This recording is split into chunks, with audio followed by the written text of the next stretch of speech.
Hammaga salom. Sizlar bilan o'sha Murod Bukharskiy, sizlar taniydigan inson. Gap cho'zmasdan gapiraman. Men 1-may kuni onam yo'qotdim.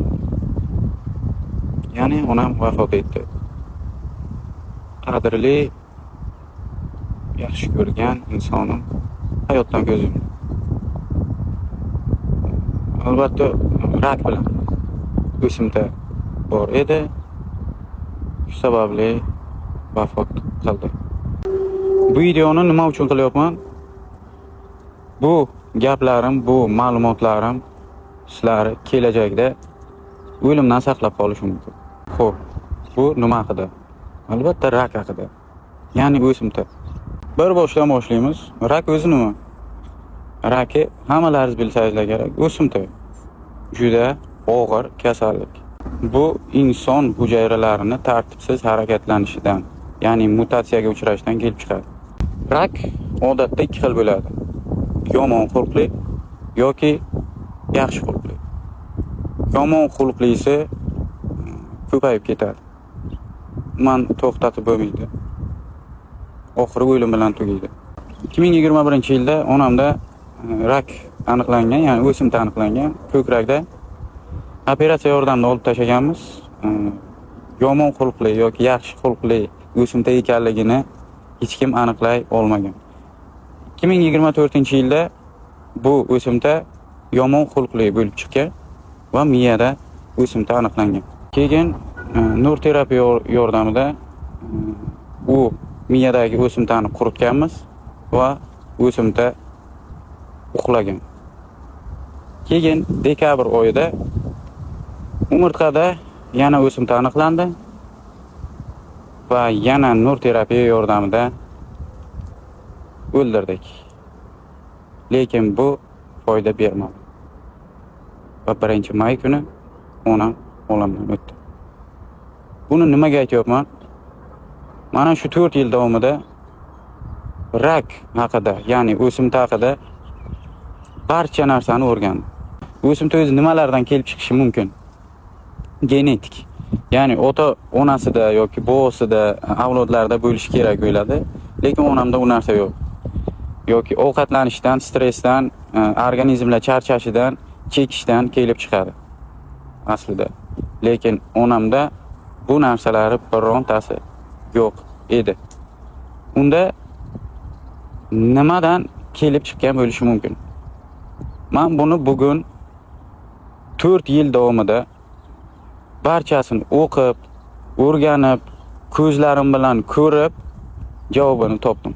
2021-yil onamda rak kasalligi aniqlangan bo'lsa, xo'p, 2020-yilda onam koronavirus, ya'ni COVID-19 kasalligi bilan kasallanib qolgandilar. Virus yuqtirib olgandilar, ya'ni. Keyin virusda holat o'rtacha edi. O'pkaga bormaganda. O'shanda, ya'ni doktorlar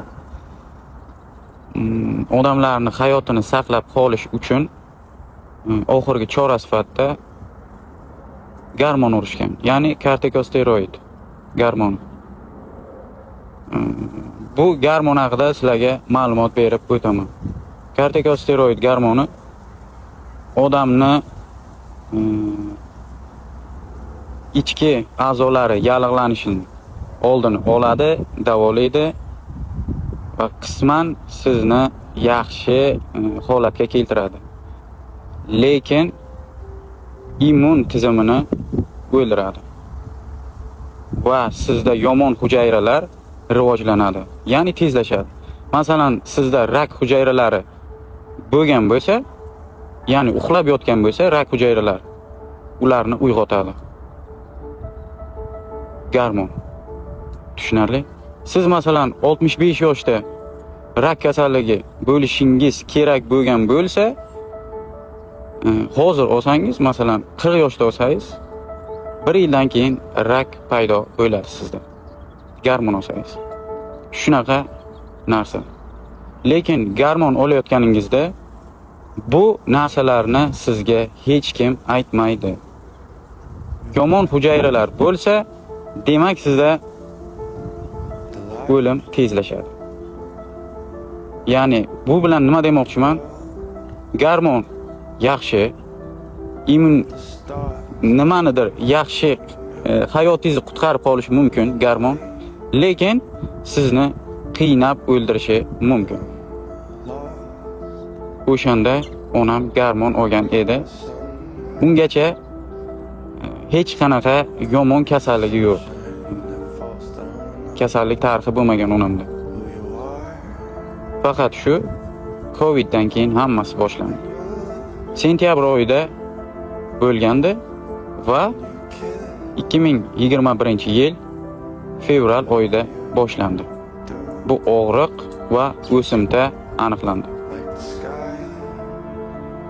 Shunaqa. Bu video nima uchun qilyapman? Men doktorlar ayblamoqchi emasman. Ular oxirgi chora sifatida odamlari hayotini saqlab qolish mumkin bo'lganda saqlab qolganlar. Tamom. Hech kim bu yerda aybdor emas. Faqat sizlarga aytmoqchiman. Kerak bo'lmagan joyda garmon iste'mol yoki garmon olmang. Tamom. Men bergan ma'lumotlar aniq tasdiqlanmagan. Ya'ni isbotlanmagan.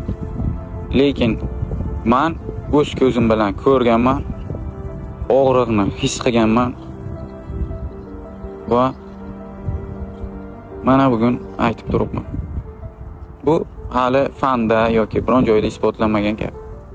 O'zim uchun isbotlaganman. Hech kim aybdor emas.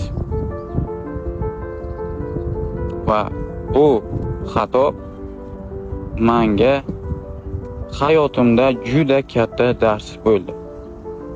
Sizlarga shuni aytmoqchi edim. Menda hammasi yaxshi.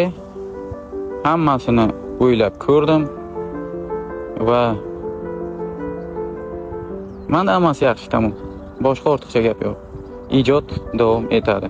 Faqat Instagram va meni hayotim bir-biriga bog'liq emas. Instagram shunchaki meni ish joyim va hayotim bu o'zimni hayotim. Tamom. Rahmat hammaga. Ijod davom etadi. Ko'rishguncha.